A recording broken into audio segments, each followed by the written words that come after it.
Tegas tanpa fafifu. Pernyataan mengejutkan Erick Thohir. Patrick Kluivert makin tertekan. Ketum PSSI Erick Thohir mau timnas Indonesia lolos langsung ke Piala Dunia 2026 sampai bilang begini. Wah, ini dia. Ini baru super top Marco Top. Alhamdulillah. Lagi-lagi FIFA tunjukkan keberpihakannya ke timnas Indonesia. Siapkan hal gila ini demi timnas Indonesia bisa lolos ke Piala Dunia 2026 dan 2030 secara berturut-turut. Apa itu? Simak kabarnya yang pasti akan buat kalian bahagia ketika mendengarnya. Wah, mantap! Seketika fans Garuda dibuat bahagia. Eliano Rejders ajak pemain Ajax Amsterdam untuk gabung timnas Indonesia. Siapa dia? 5 nama lokal bocor ke publik. Inilah daftar 27 pemain yang dibawa Patrick Kluivert ke timnas Indonesia untuk hadapi Australia dan Bahrain. Ada satu pemain kejutan. Fakta mengejutkan akhirnya terbongkar. Ternyata ini alasan mengejutkan kenapa Pratama Arhan tetap dipanggil Patrick Kluivert ke timnas Indonesia.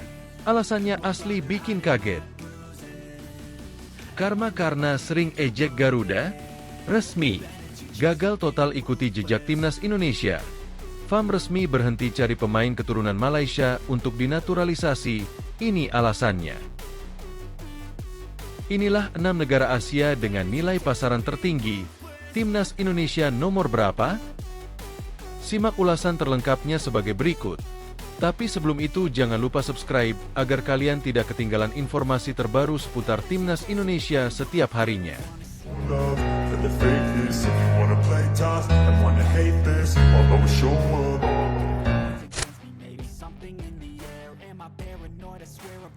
Tegas tanpa fafifu. Pernyataan mengejutkan Erick Thohir. Patrick Kluivert makin tertekan. Ketum PSSI Erick Thohir mau timnas Indonesia lolos langsung ke Piala Dunia 2026 sampai bilang begini. Pelatih tim nasional, Timnas Indonesia, Patrick Kluivert mendapatkan tekanan baru jelang menjalani debutnya sebagai juru taktik Garuda. Sebab Ketua Umum, Ketum PSSI, Erick Thohir mau melihat timnas Indonesia lolos langsung ke Piala Dunia 2026. Itu berarti Garuda harus finish 2 besar di grup C.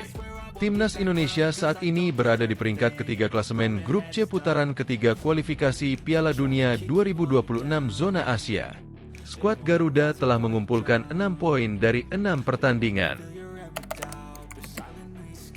Timnas hanya tertinggal dari Jepang, 16 poin, dan Australia, 7 poin, di klasemen sementara.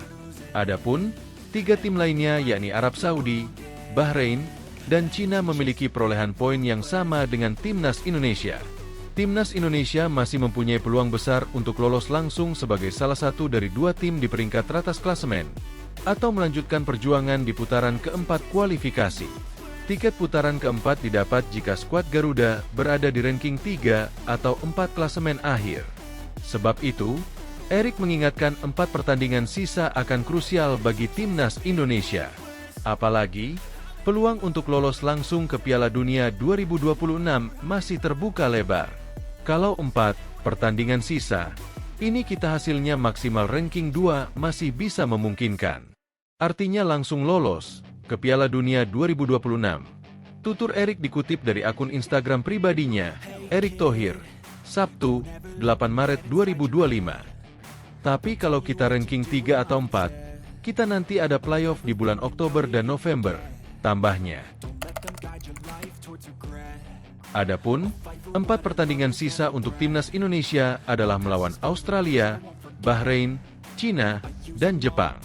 2 laga terdekat adalah melawan Australia, 20 Maret 2025, dan Bahrain, 25 Maret 2025. Kemudian, 2 pertandingan terakhir adalah berhadapan dengan Cina, 5 Juni 2025, dan Jepang, 10 Juni 2025.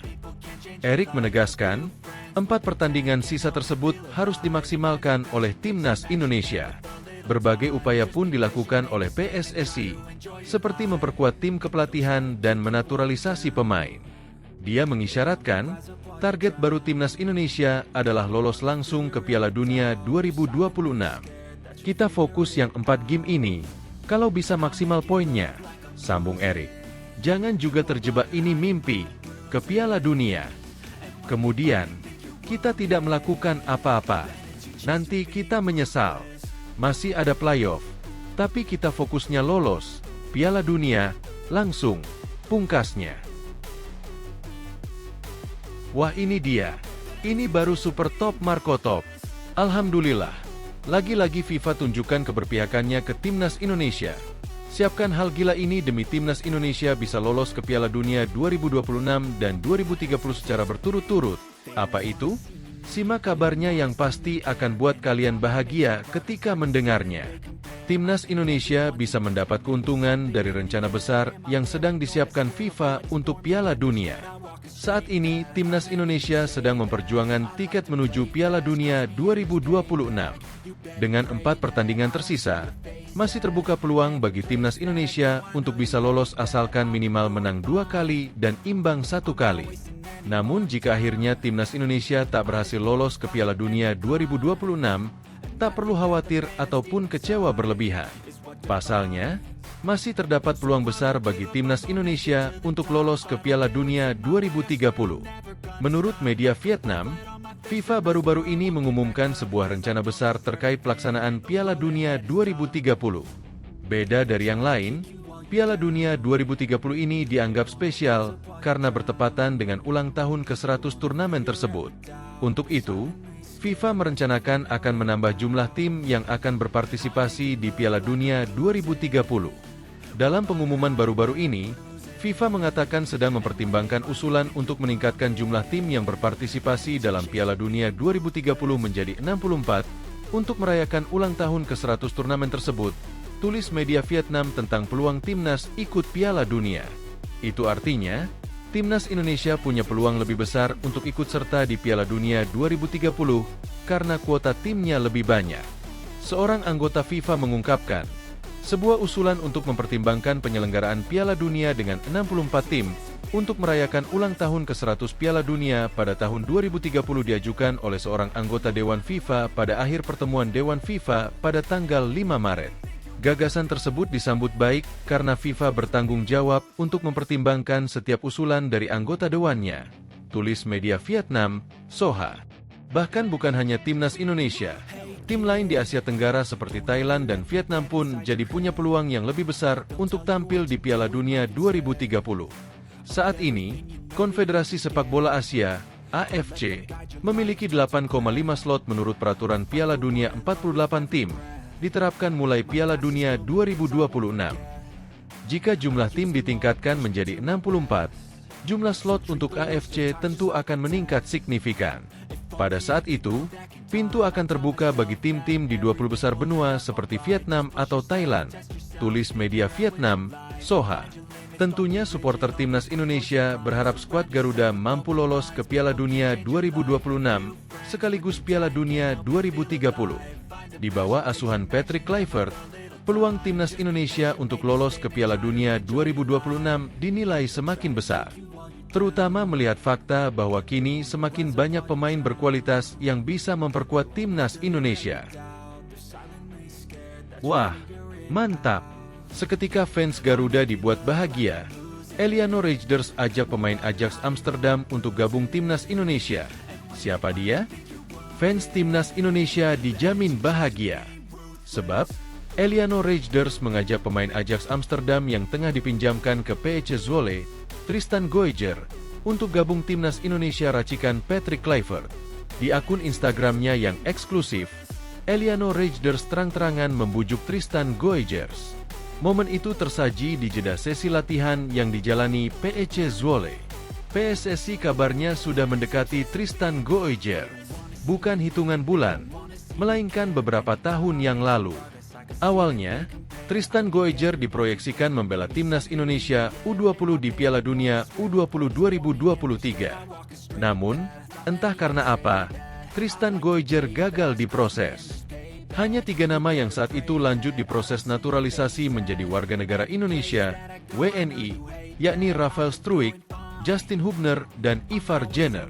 Medio Agustus 2024, Tristan Goijer mengaku dikontak PSSI lagi.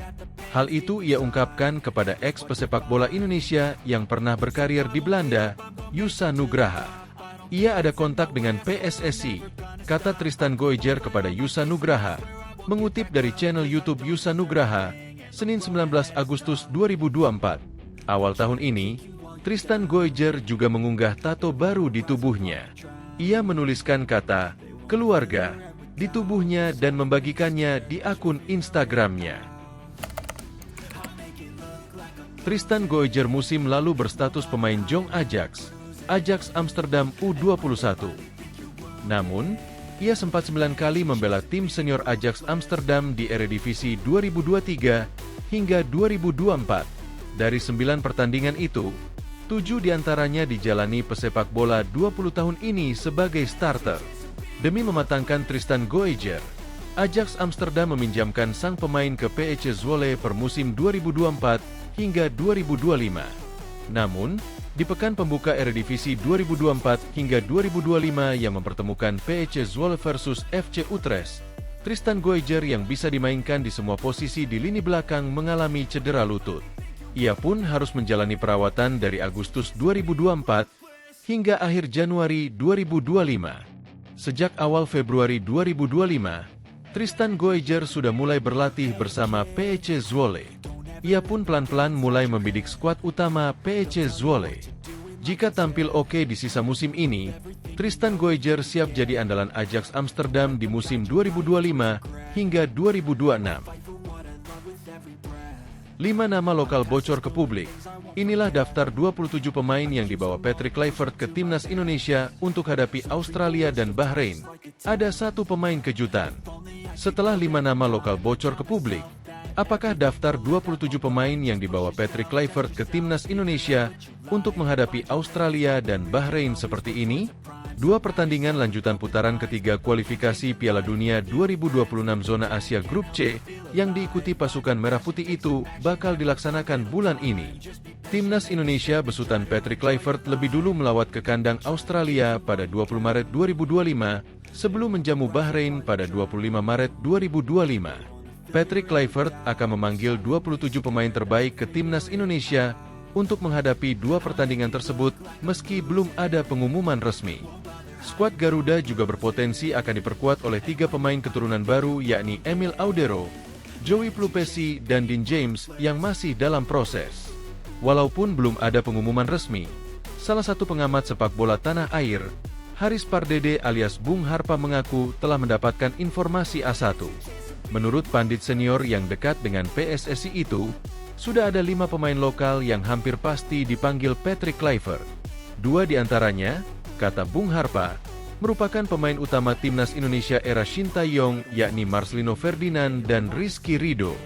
Kalau kita lihat dari komposisi terakhir, pemain lokal mungkin gak akan banyak, sekitar 5 atau maksimum 6. Gua mencoba merangkum informasi dari semua sumber yang gua dapat, tapi gua nggak bisa kasih tahu sumbernya, kata Bung Harpa, dikutip dari kanal YouTube pribadinya, Sabtu, 8 Maret 2025. Intinya, ada 5 nama pemain lokal yang hampir pasti akan dipanggil oleh Patrick Kluivert. Sekali lagi, ini ada 1-2 hari bisa berubah. Ini perkiraan terakhir yang gua dapat. Imbuhnya. Pertama, Marcelino Ferdinand. Gua rasa ini aklamasi ya sepakat. Walaupun dalam menit bermain di Oxford United sangat parah. Dia jadi pahlawan dengan 2 golnya di laga terakhir. Katanya lagi. Yang kedua adalah Rizky Ridho. Gua rasa 99% sepakat akan dimasukkan ke dalam tim. Jelas Bung Harpa. Bung Harpa lalu menyebut nama pemain lokal ketiga yakni Nadeo Argawinata yang telah menjadi kiper paling banyak clean sheet ketiga di Liga 1 2024 hingga 2025. Ada 3 nama lagi yang mungkin kita akan berdebat. Ini posisinya kiper. Salah satunya Hernando Ari atau Nadeo Argawinata. Tapi info A1, itu Nadeo yang sudah diurus administrasinya. Jelas Bung Harpa. Sementara pemain lokal keempat, yakni ada Pratama Arhan yang sedang menanjak bersama Bangkok United, ditambah mempunyai jurus andalan lemparan jarak jauh. Yang keempat ada Pratama Arhan. Dia punya keunikan yang tidak dimiliki bahkan hampir seluruh pesepak bola dunia, soal lemparan jarak jauh, kata Bung Harpa. Nama kelima, ada penyerang Dewa United, Septian Bagaskara yang telah mencetak 7 gol dan 1 assist di Liga 1 musim ini dengan 756 menit bermain. Septian Bagaskara dari Dewa United. Dia bagian yang disuruh standby untuk dipanggil. Itu diurus juga administrasinya, jelas Bung Harpa. Namun perlu dicatat, pernyataan di atas baru prediksi dan masih kemungkinan pemain lokal lain juga dipanggil seperti Egy Maulana Fikri hingga Ramadan Sananta. Yang pasti, timnas Indonesia saat ini masih berada di posisi ketiga pada klasemen sementara grup C dengan perolehan 6 poin dari 6 pertandingan. Nantinya, hanya 2 tim teratas yang berhak lolos otomatis ke Piala Dunia 2026, selagi tim yang finish di posisi 3 dan 4 lanjut ke putaran keempat. Prediksi daftar 27 pemain timnas Indonesia yang dibawa Patrick Kluivert untuk lawan Australia dan Bahrain.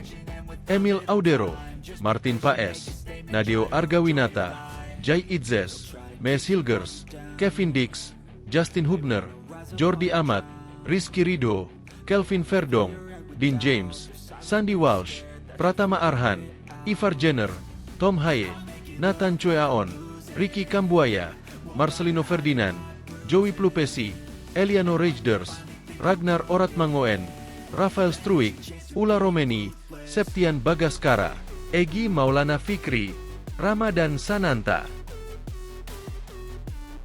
Fakta mengejutkan akhirnya terbongkar. Ternyata ini alasan mengejutkan kenapa Pratama Arhan tetap dipanggil Patrick Kluivert ke timnas Indonesia. Alasannya asli bikin kaget. Pelatih timnas Indonesia, Patrick Kluivert, kabarnya akan tetap memanggil Pratama Arhan ke skuad untuk laga kontra Australia dan Bahrain. Skuad Garuda akan melakoni 2 pertandingan penting di lanjutan kualifikasi Piala Dunia 2026 pada bulan Maret ini dengan tujuan penting untuk meraih tiket ke putaran final. Patrick Kluivert dikabarkan bakal memanggil sekitar 26 hingga 27 pemain untuk 2 pertandingan tersebut. Pengumuman masih belum dirilis secara resmi namun prediksi mengenai para pemain yang bakal dipanggil sudah bersirkulasi. Terbaru, jurnalis senior Haris Pardede alias Bung Harpa membeberkannya melalui unggahan video di YouTube pada Sabtu, 8 Maret 2025, dini hari waktu Indonesia Barat. Dia membeberkan ada 5 pemain lokal yang mendapatkan panggilan dan Pratama Arhan merupakan salah satu di antaranya. Pos bek kiri sejatinya menjadi semakin sesak pada saat ini, seiring dengan hadirnya Dean James yang sedang menjalani proses naturalisasi. Dia akan menjadi pesaing utama Kelvin Verdong. Namun Kluivert kabarnya masih memanggil satu bek kiri lagi dan sosok itu adalah Pratama Arhan. Menurut Bung Harpa, Kluivert memilih untuk memanggil ex-pemain PSIS Semarang itu karena lebih unggul ketimbang Shane Patinama yang sedang menurun. Head-to-head paling 50-50 ini antara Shane Patinama dan Pratama Arhan, kata Bung Harpa dalam videonya. Shane Patinama, kalau dilihat dari menit bermainnya lagi turun bersama KAS Eupen. Sementara Pratama Arhan walaupun di Bangkok United main terus bahkan inti, tambahnya. Arhan dinilai layak untuk bermain karena mampu memberikan nilai tambah berupa lemparan jarak jauhnya. Beberapa kali dia bisa berkontribusi baik dalam defense, mencetak clean sheet atau menciptakan assist dari lemparannya, sambung Bung Harpa. Bahkan, Bung Harpa menilai kualitas lemparan Arhan tidak ada yang bisa menyamai di dunia pada saat ini. Hanya legenda Stoke City, Rory Delap, yang memiliki kualitas lemparan yang sama bagusnya seperti Arhan. Pratama Arhan tetap punya keunikan, punya kelebihan yang bahkan mungkin tidak dimiliki pesepak bola lain di seluruh dunia, ulasnya. Bagaimanapun juga dia tetap punya kelebihan dan ini tidak heran jika dia dipanggil Patrick Kluivert, tandas Bung Harpa. Karena sering ejek Garuda, resmi, gagal total ikuti jejak timnas Indonesia. FAM resmi berhenti cari pemain keturunan Malaysia untuk dinaturalisasi, ini alasannya. Federasi Sepak Bola Malaysia, FAM, kabarnya berhenti mencari pemain keturunan untuk dinaturalisasi setelah gagal mengikuti jejak timnas Indonesia. Selama beberapa tahun terakhir, skuad Garuda telah menunjukkan kualitasnya di pentas internasional hingga mampu bersaing di kualifikasi Piala Dunia 2026. Kualitas timnas Indonesia telah meningkat seiring dengan hadirnya para pemain berdarah campuran yang dinaturalisasi. Mereka tumbuh di kancah sepak bola Eropa, mayoritas dari Belanda. Namun ada pula yang keturunan Italia seperti Emil Audero. Pencarian bakat pemain keturunan berjalan dengan lancar bagi PSSI sehingga memudahkan untuk proses naturalisasi. FAM, setara dengan PSSI di Malaysia, mencoba melakukannya untuk skuad Harimau Malaya selama beberapa waktu terakhir. Sejatinya, naturalisasi bukanlah hal baru bagi timnas Malaysia. Namun mereka biasanya hanya melakukan program ini kepada para pemain yang sudah berkarir 5 tahun di Liga Malaysia. Belakangan, Malaysia mencoba melacak para pemain keturunan di Eropa, dan beberapa nama seperti Josh Brownhill, Mats Dale, dan Ferdy Druij muncul. Namun demikian, kebanyakan dari mereka tidak memiliki darah keturunan Malaysia, selagi garis keturunan Mats Dale sudah terlalu jauh untuk dinaturalisasi. Josh Brownhill telah membantah bahwa dirinya punya darah keturunan Malaysia pada Desember 2024 lalu.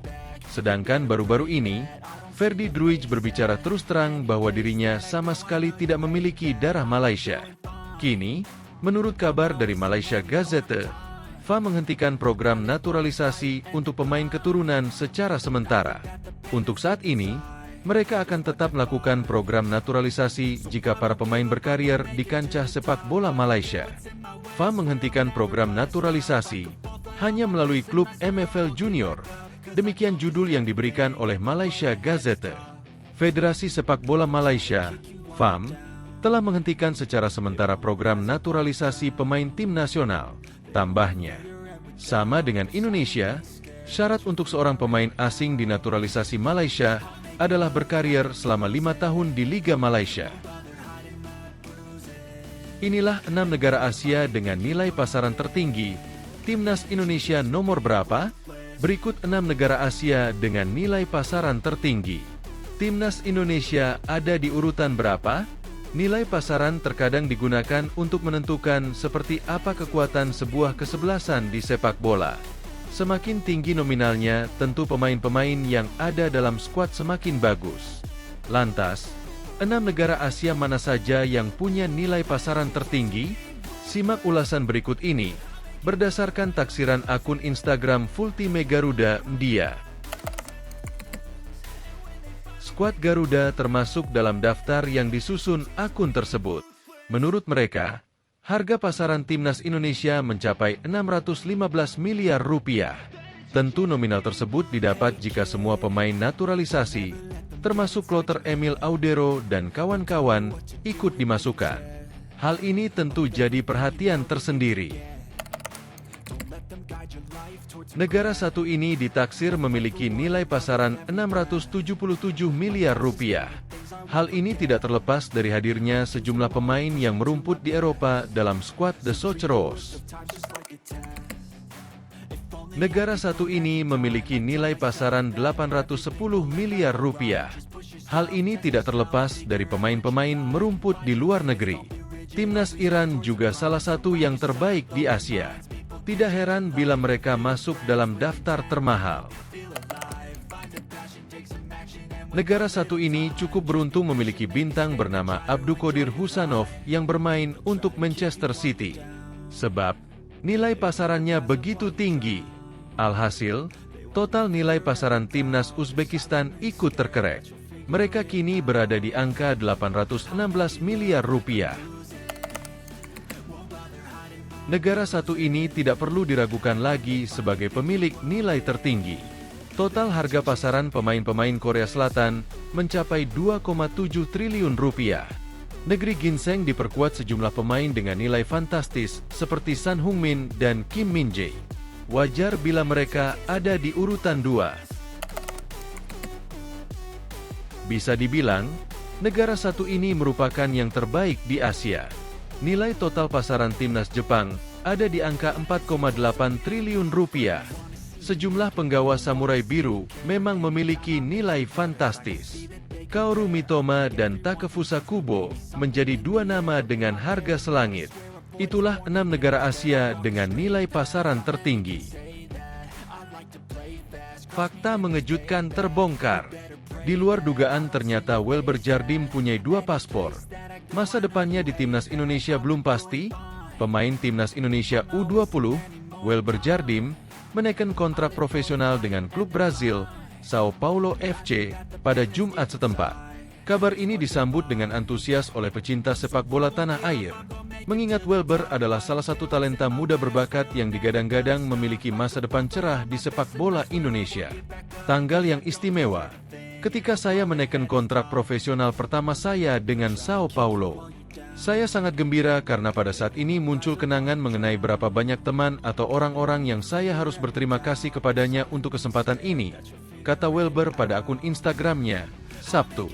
Saya ingin berterima kasih kepada semua orang yang berada dalam hidup saya.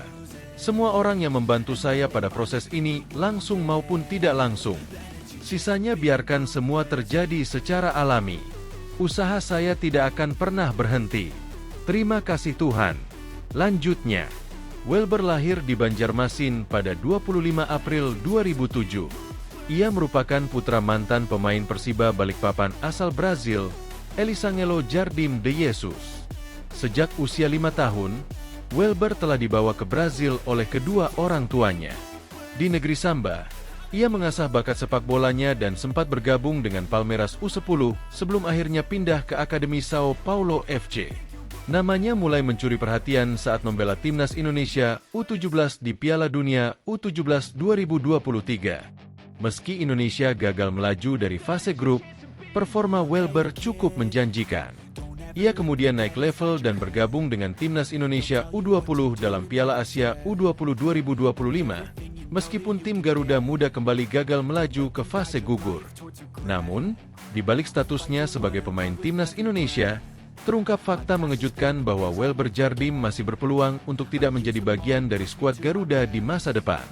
Pasalnya, ia masih memegang paspor ganda terbatas dan belum secara penuh berkomitmen untuk memilih Indonesia sebagai satu-satunya kewarganegaraannya. Betul, Welber masih pegang paspor ganda terbatas. Penentuannya nanti umur 21. Namun jika Indonesia mau, kunci, Welber bisa dimainkan di level senior 3 match. Tapi semua kembali ke kebijakan pelatih, tulis IDN_Abroad.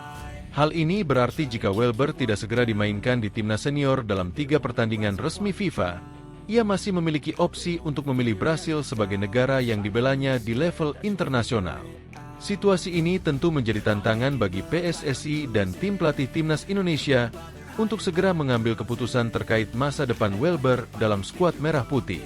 Di sisi lain, potensi Welber sebagai pemain berbakat membuatnya juga menarik perhatian di Brasil. Jika nantinya ia lebih memilih untuk membela negara kelahirannya, Indonesia akan kehilangan satu talenta besar yang berpotensi menjadi bintang di level internasional. Kini, keputusan ada di tangan Welber Jardim dan juga kebijakan timnas Indonesia. Apakah ia akan terus melanjutkan karirnya sebagai pemain Garuda, ataukah suatu hari nanti memilih membela tim Samba? Semua masih menjadi tanda tanya besar yang hanya bisa terjawab seiring berjalannya waktu.